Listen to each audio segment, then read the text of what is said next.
Monsieur le Premier ministre, Renault en Normandie, ça nous cause. Alpine, que j'ai exposé dans la cour de l'hôtel de Matignon, ça vous cause. En 15 ans, la filière automobile a perdu 120 000 emplois, 25 000 pour la marque aux losanges. Sur la même période, avec l'État actionnaire, on a continué à délocaliser Twingo, Mégane, Clio et une part importante de l'ingénierie. 17% des véhicules de particuliers sont aujourd'hui produits en France, contre 54% en 2004. Les causes de ces difficultés sont multiples.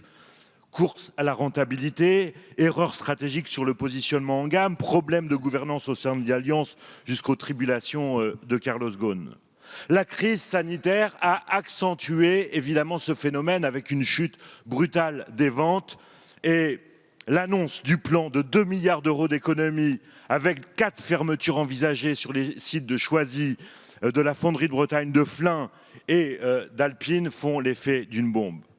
Alors que dans quelques minutes, le président de la République va dévoiler un plan massif de primes à l'achat pour des véhicules plus propres, d'un plan garanti par l'État de 5 milliards d'euros.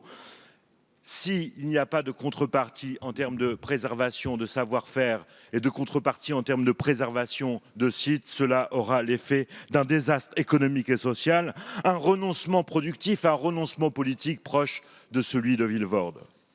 Au moment où il y a émergence d'une nouvelle souveraineté industrielle plébiscitée par les Français, Monsieur le Premier ministre, Alpine est le symbole du Made in France possible.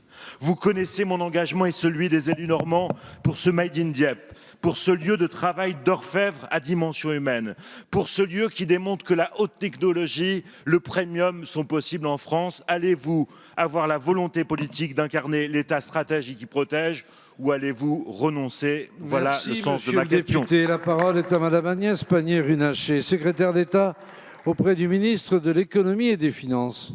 Merci, Monsieur le Président, Mesdames et Messieurs les députés, Monsieur le député Jumel. Je connais votre attachement au site de Dieppe, je connais la fierté des Normands pour la fabrication de l'Alpine. C'est une fierté d'ailleurs bien légitime, car c'est un bijou technologique que cette voiture. Je l'ai déjà indiqué, Renault est dans une situation critique.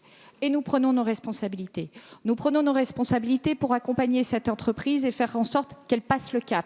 Et qu'elle ne passe pas le cap à tout prix, mais qu'elle passe le cap en préservant au maximum sa recherche et développement, les sites installés en France et en exigeant effectivement des contreparties sur la transition écologique énergétique et sur des relocalisations. Car vous l'avez très bien dit, des voitures qui ont été délocalisées ces dernières années, il y en a beaucoup.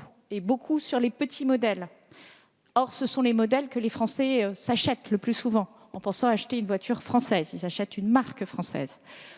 Le travail que nous faisons aujourd'hui, c'est de regarder quels sont les éléments de ces chaînes de valeur que nous pouvons réimplanter en France et où nous sommes compétitifs. Car les Français ne sont pas prêts à payer 1 000 € de plus le même modèle de voiture que celui qui est aujourd'hui fabriqué en Slovaquie, en Pologne et en Espagne. Malheureusement, le marché le dit. Et donc, tout l'enjeu aujourd'hui que nous avons, c'est d'accompagner cette montée en compétitivité, c'est-à-dire en faisant en sorte de transformer non seulement Renault, mais l'ensemble de la filière automobile, en investissant massivement dans l'appareil productif, les machines à commande numériques, les robots, les cobots, tous ces éléments qui nous rendront plus efficaces et qui permettront de rattraper le gap, et en relocalisant les productions qui sont celles du futur, c'est-à-dire celles de la traction électrique. Et c'est tout l'enjeu du plan qu'annoncera le président de la République dans les prochaines minutes. Merci.